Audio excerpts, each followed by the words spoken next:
Bismillahirrahmanirrahim. Assalamualaikum warahmatullahi wabarakatuh.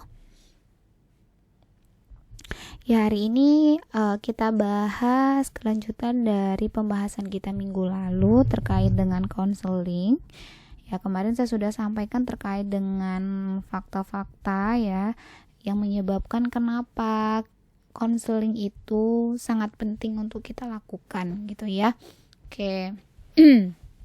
Nah, kemarin terkait dengan persiapan kita yang melakukan konseling ini ternyata memang perlu ilmu-ilmu gitu ya yang mendasari, tidak hanya bisa berkomunikasi ya. Kemarin kita sudah bahas terkait dengan komunikasi, tetapi sekarang terkait dengan konseling ternyata ada ilmu-ilmu yang perlu kita kuasai ya. Kemarin sudah saya jelaskan bahwa di sini kita ingin ya pasien kita paham ya terkait dengan pengobatannya sehingga penggunaan terapi obatnya efektif gitu ya. Jadi tidak hanya pemilihan obat yang sudah tepat gitu, tetapi juga pasien ini ya menggunakan atau bertemu begitu ya dengan obatnya diperlakukan dengan seharusnya gitu ya. Jadi tidak hanya terkait dengan penggunaan obat, terkait dengan penyimpanan dan lain-lain juga harus diperhatikan gitu. Oke, ini ya ilmu pendukung ya untuk kita bisa melakukan konseling ya. Paling utama memang farmakoterapi ya, kemudian tambah dengan farmakologi terkait dengan farmakokinetik dan farmakodinamiknya gitu ya. Sehingga obat ini setelah diminum apa yang terjadi gitu ya. Kita yang paham apakah ada interaksi, apakah minum obat ini harus 2 kali sehari, harus 3 kali sehari. Nah, kalau lebih dari 3 kali sehari apa efeknya? Nah, itu semuanya ada di farmakokinetik dan farmakodinamik gitu ya. Oke, nah di sini juga patofisiologi, walaupun kita tidak bertugas untuk mendiagnosis gitu ya, tetapi dengan paham patofisiologinya kita yakin bahwa memang ini adalah pilihan obat yang tepat gitu. Oke, ini ya yang terakhir adalah ilmu komunikasi.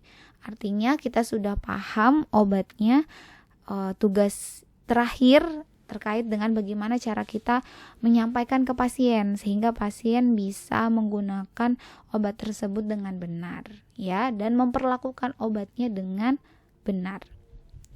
Oke, ini keuntungan ya sebagai seorang farmasis ya setelah melakukan konseling ya. Yang pertama itu bisa melindungi dirinya ya terkait dengan hukum ya, di mana memang farmasis ini bertugas ya, kalau kalian buka Permenkes mau yang 73, mau yang 72 maupun 74 itu selain pengelolaan ya, farmasis ini bertugas untuk memberikan informasi obat ya. Nah, ini juga termasuk konseling ya, sehingga kalau kita sudah melakukan konseling kemudian pasien tetap tidak melakukan sesuai yang kita arahkan ya, artinya kita sudah melakukan atau melaksanakan tugas sesuai dengan hukum yang ada gitu ya, sehingga kalau pasiennya kenapa-kenapa kita tidak bisa dituntut begitu.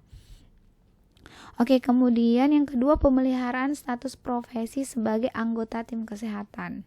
Ya, jadi jangan sampai ya tugas kita yang seharusnya melakukan konseling gitu ya, tetapi diambil alih oleh anggota kesehatan yang lain atau tenaga kesehatan yang lain, atau sebaliknya ya, yang kita bukan seharusnya mendiagnosa malah kita yang paling depan untuk mendiagnosa pasien ya, sehingga harusnya tidak seperti itu gitu ya. Oke. Kemudian meningkatkan kepuasan kerja ya, artinya kalau misalkan kita sudah melaksanakan tugas kita sesuai dengan prosedur, itu ada kepuasan tersendiri gitu ya terkait dengan tahapan yang harusnya kita lakukan dalam menyelesaikan terapi pasien gitu. Kemudian tambahan servis pelayanan dapat meningkatkan unggulan kompetisi ya, artinya tentu akan berbeda. Misalnya nih di apotik A dengan apotik B. Kalau misalnya kita ke apotik A, ya kita mendapatkan edukasi yang banyak gitu ya. Ada servis tambahan, tentu masyarakat akan lebih senang begitu ya. Walaupun memang di awal tadi tidak mudah ya untuk mendekatkan pasien mana yang perlu di konseling, mana yang tidak. Ya, ada memang yang perlu konseling tetapi dia tidak bersedia ya, tetapi kita tidak boleh putus asa, tidak boleh menyerah, kemudian tidak usahlah ada konseling gitu ya. Nah, karena memang tambahan servis ini ya dengan memberikan penjelasan yang baik dan secara rinci, terutama bagi pasien-pasien yang memang kita prioritaskan untuk diberikan konseling, itu pasti menjadi keunggulan tersendiri ya, entah itu di rumah sakit kita atau di puskesmas gitu ya, atau kita kerjanya di apotik gitu. Nah, ini untuk konseling ya, ini definisi ya. Konseling adalah proses pemberian bantuan ya dari konselor. Nah, konselor ini adalah apoteker kepada kliennya, berarti pasien gitu ya. Di mana harapannya pasien ini bisa memahami masalahnya ya, ini kan masalahnya berarti terkait dengan pengobatan gitu ya. Nah, sehingga pasien ini bisa mengambil keputusan dan menyelesaikan masalah tersebut. Artinya kita tidak bisa mengontrol pasien 24 jam, sehingga kita perlu konselingkan sehingga dia nanti saat menggunakan obat, memperlakukan obatnya itu dengan cara yang benar gitu. Oke. Nah, ini ya, konseling itu adalah sama seperti komunikasi gitu ya. Artinya bertukar informasi, kita butuh informasi terkait dengan masalah yang dihadapi oleh pasien, entah itu masalah penggunaan obat yang tidak diketahui ya, sehingga kita perlu menjelaskan. Nah, kita juga memberikan informasi gitu ya. Oke, kemudian usaha merubah keyakinan pasien tentang kesehatan gitu ya. Jangan sampai adanya konseling ini karena kita jelaskan terkait dengan penyakit pasien ya, tapi malah bukan pasiennya makin paham gitu ya, tapi malah pasiennya jadi takut ya. Pasiennya malah takut pakai obat, malah lebih stres gitu ya, karena memang saat konseling ya kita jelaskan terkait penyakitnya, pasiennya tahu malah jadi putus asa. Nah, bagaimana caranya di dalam konseling ini tidak hanya menjelaskan pasien tetapi juga memberikan motivasi ya. Jadi keyakinan ini seperti ya, walaupun memang menggunakan obat ini tidak menyembuhkan ya, tetapi menggunakan obat ini bisa mengontrol misalnya. Ya, kalau mengontrol apa keuntungannya? Kalau tidak dikontrol apa kerugiannya? Nah, itu bisa kita jelaskan sehingga pasiennya tetap patuh ya, tidak berputus asa ya dengan kondisinya begitu ya. Oke, kemudian terkait dengan perasaan dan pikiran pasien ini seperti yang saya jelaskan tadi ya. Jadi kita harus paham ya terkait dengan perasaannya, namanya orang sakit gitu ya, apalagi kalau sakitnya sudah kronis begitu ya, yang dimana dia harus minum obat secara terus menerus ya, sehingga kita tidak seolah seperti hanya memberikan instruksi saja begitu ya, tetapi harus memvalidasi perasaannya ya. Oke, nah ini kita tidak boleh kalau misalkan pasien ini gitu ya merasa berlebihan gitu ya terkait dengan sakitnya gitu ya, terus kita bilang wah pasiennya ini terlalu lemah gitu ya, atau pasiennya banyak hal yang tidak dipahami, terus kita bilang wah pasien ini bodoh gitu ya. Nah, itu nggak boleh ya. Jadi kita validasi dulu, kita terima dulu cerita pasien, keluhan pasien kita terima dulu, kita validasi perasaannya dan kita kontrol diri kita gitu. Artinya terima saja gitu semuanya. Nah, biarkan pasien ini menceritakan dan kita yang merangkai ya terkait dengan pasien ini cara konselingnya harus begini, artinya harus dari dasar dulu nih, biar merubah dulu keyakinannya. Artinya keyakinannya sudah salah, mulai dari keyakinan dulu, misalnya gitu. Ya, oke. Nah, ini membantu pasien ya, gimana konseling ini memang tujuannya membantu pasien menyesuaikan diri dengan pengobatannya dan dengan penyakitnya. Jadi memang seharusnya pasien itu paham dengan penyakitnya. Jadi bukan ditutup-tutupi ya, karena dengan pasien tahu penyakitnya dia lebih aware gitu ya sama dirinya sendiri gitu.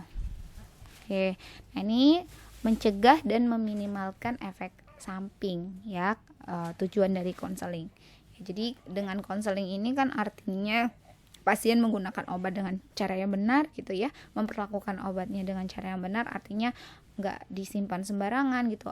Kalau penyimpanannya tidak boleh lebih dari 5 hari misalnya lah, dia nggak simpan 5 hari kemudian dipakai gitu kan, ini akan menimbulkan efek-efek yang tidak diinginkan gitu ya, sehingga konseling ini bisa membantu menekan atau mencegah terjadinya hal-hal tersebut gitu.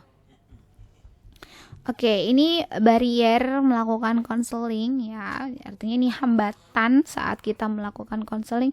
Yang pertama itu adalah situasi ya. Misalkan kondisi kerja ya, ini kita kerjanya di puskesmas atau di rumah sakit yang ramai sekali gitu ya. Jadi kalau mau konseling itu tentu tidak semudah kita bekerja di tempat yang tidak terlalu ramai gitu ya, yang kondisinya oke gitu untuk kita melakukan konseling gitu ya. Jadi memang ini sebagai hambatan yang paling nomor 1 gitu ya. Kemudian terkait dengan ekonomi. Ekonomi ini sama halnya misalkan pasien yang tidak mau periksa ke dokter misalnya ya, artinya dia mau beli sendiri yang dimana susah untuk diberikan konseling gitu. Kemudian terkait dengan kognitif, artinya pengetahuan ya, saat kita menjelaskan terkait dengan pengobatannya, terkait dengan penyakitnya, tentu tidak semudah kita menjelaskan kepada pasien yang memang pengetahuannya cukup lah gitu ya. Nah, untuk yang pengetahuannya di bawah ini gimana nih gitu ya. Nah, itu sebagai PR juga bagaimana caranya pemahaman atau edukasi kita ini bisa sampai gitu. Nah, kemudian legalitas ini terkait dengan apoteker ini masih dipertanyakan nih ya. Kalau misalkan menjelaskan pasien, apakah diyakini memang apoteker ini adalah orang yang paling paham terkait dengan pengobatan. Nah, kalau misalkan diyakini tidak begitu oke gitu ya, artinya tidak profesional gitu ya, terkait dengan tidak expert gitu ya terkait dengan pengobatan pasien, ya pasiennya ya mangut-mangut aja gitu ya, tapi nggak yakin gitu ya.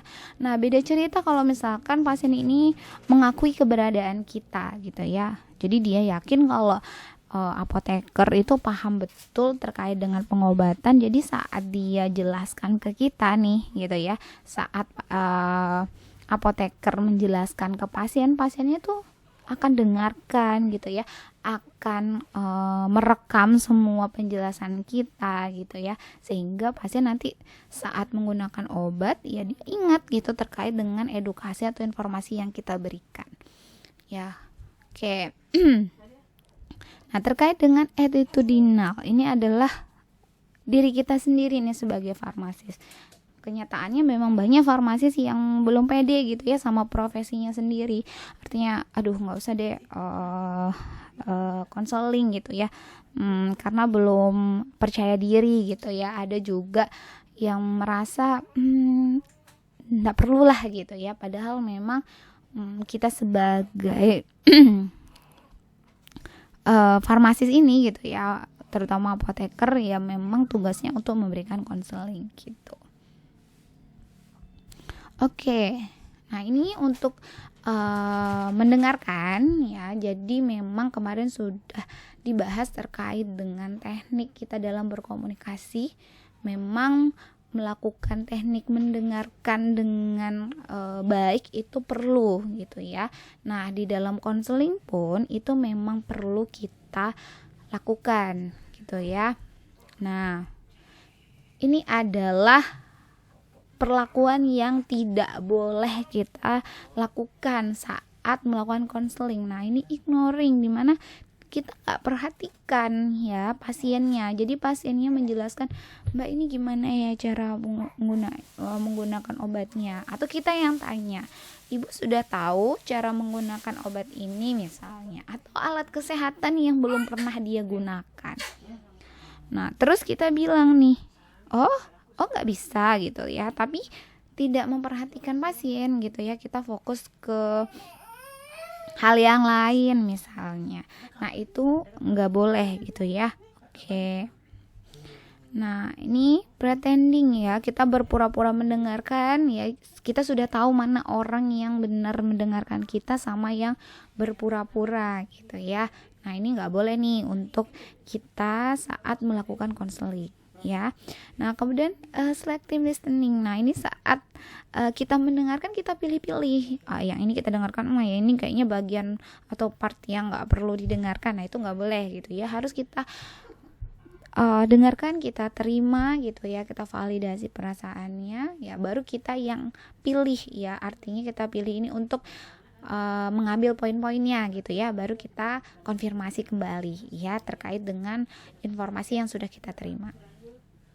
Kemudian attentive listening. Nah, memperhatikan kata demi kata. Nah, jadi tidak hanya mengambil atau mendengarkan sebagian saja, malah kita dituntut untuk memperhatikan kata demi kata gitu ya dalam melakukan konseling.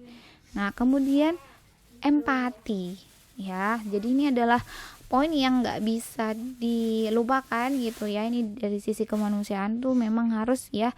Jadi orang kesakitan, kita nggak boleh bilang aduh masa gini aja sakit gitu ya.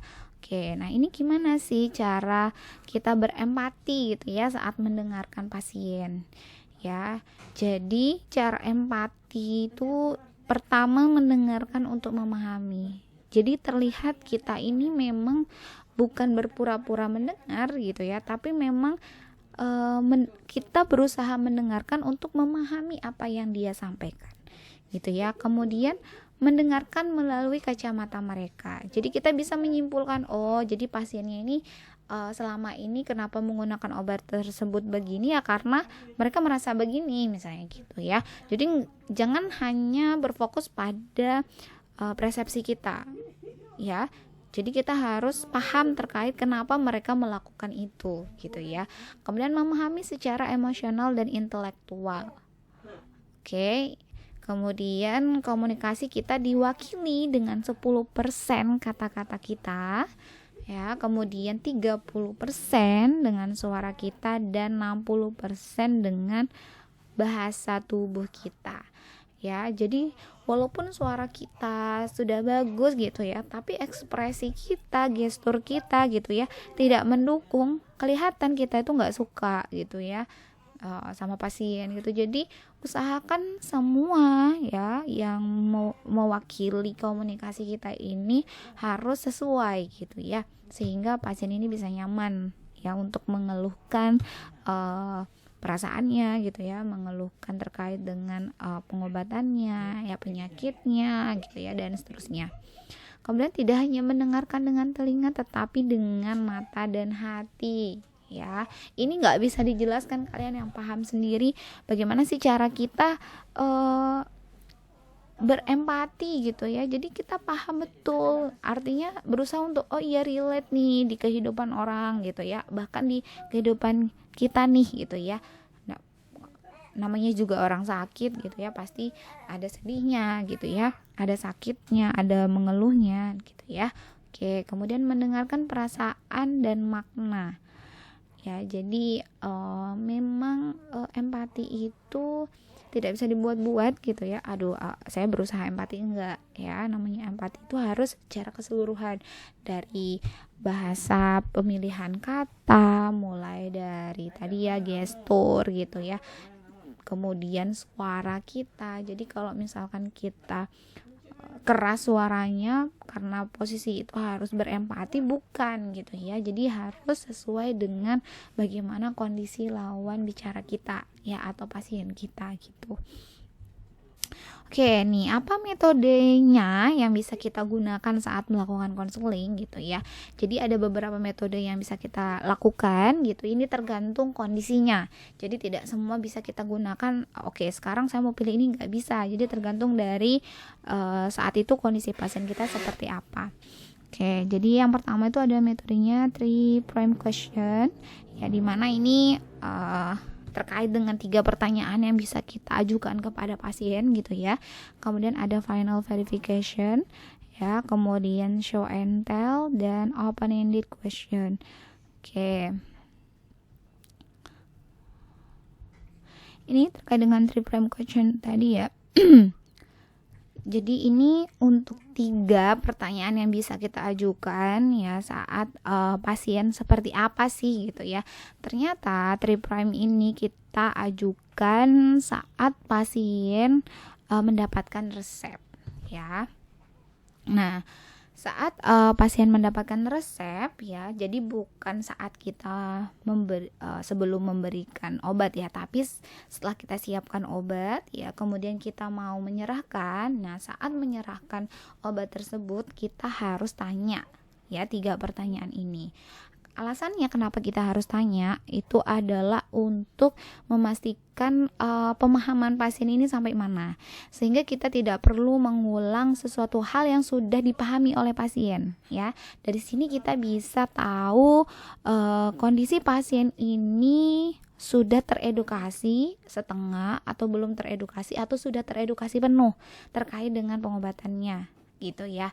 Oke, pertanyaan pertama, bagaimana penjelasan dokter tentang obat Anda? Nah, jangan-jangan dokternya udah jelasin nih. Nah, kita nggak perlu jelasin lagi, gitu. Nah, nanti kita kalau sudah dijawab misalkan, bagaimana penjelasan dokter tentang obat Anda? Misalkan pasien udah bisa jelasin nih, ya karena dokter sudah menjelaskan. Nah, kita jangan pakai 3 prime lagi.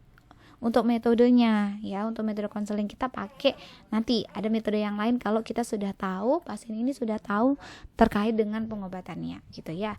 Oke, kemudian pertanyaan kedua ya, bagaimana penjelasan dokter tentang cara pakai atau cara penggunaan obat Anda?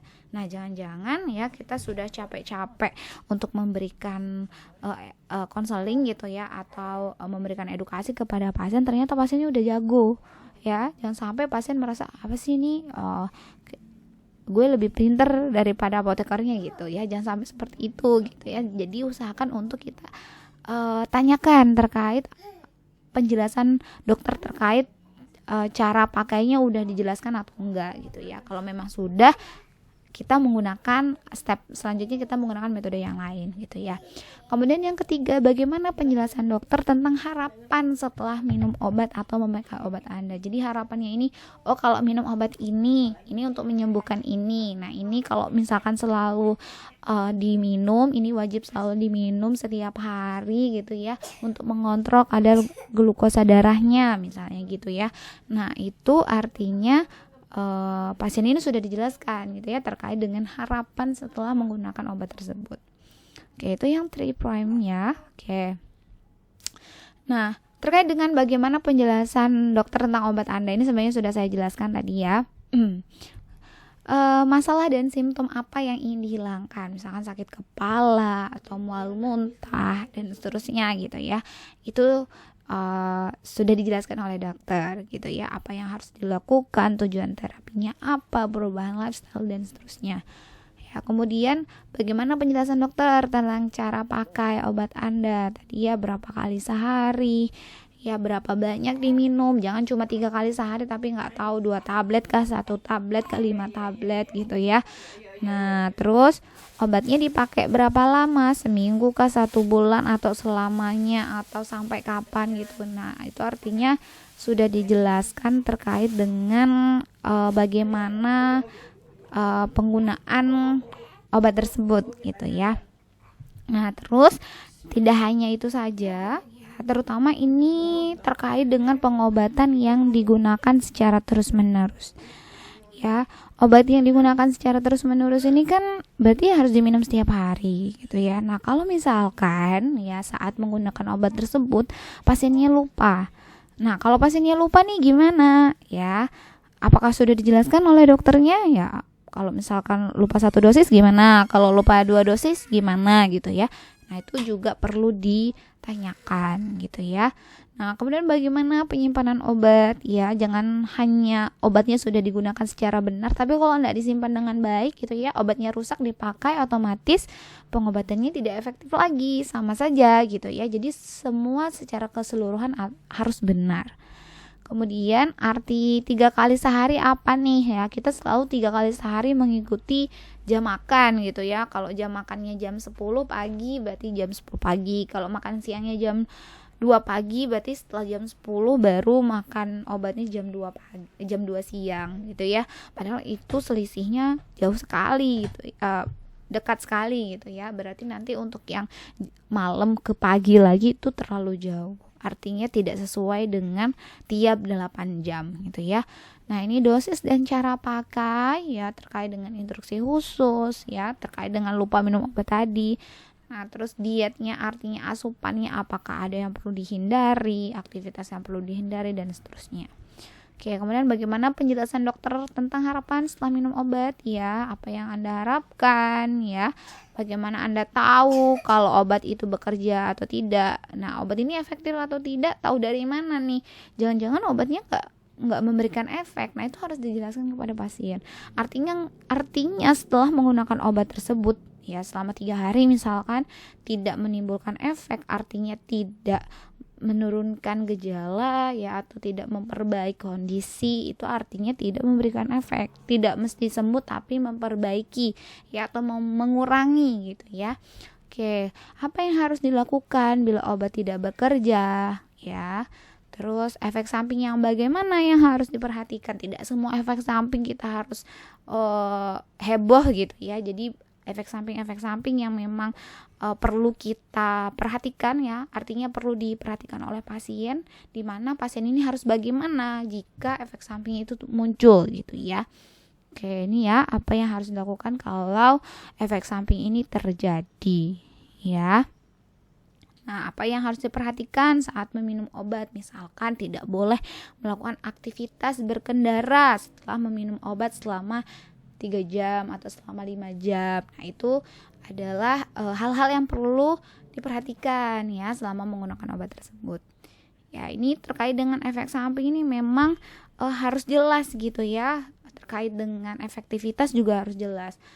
Kalau misalkan tidak menimbulkan efek, nah kapan dia harus balik ke dokter? Nah, kalau misalkan efek samping muncul, apa yang harus dilakukan? Kapan dia harus segera ke dokter? Nah, seterusnya. Itu ya. Jadi tidak hanya terkait dengan penjelasan penggunaan setelah menggunakan obat tersebut bagaimana gitu ya, tapi juga semua terkait dengan efek samping dan setelah penggunaan obat tersebut atau selama penggunaan obat tersebut pasien harus bagaimana, itu harus dipahami oleh pasien. Artinya ini adalah poin-poin yang harus kita jelaskan kepada pasien. Kalau memang belum dijelaskan oleh dokter, artinya kita harus jelaskan gitu ya kepada pasien. Oke. Nah, tadi saya sudah jelaskan terkait dengan 3 prime question ya. Sekarang final verification.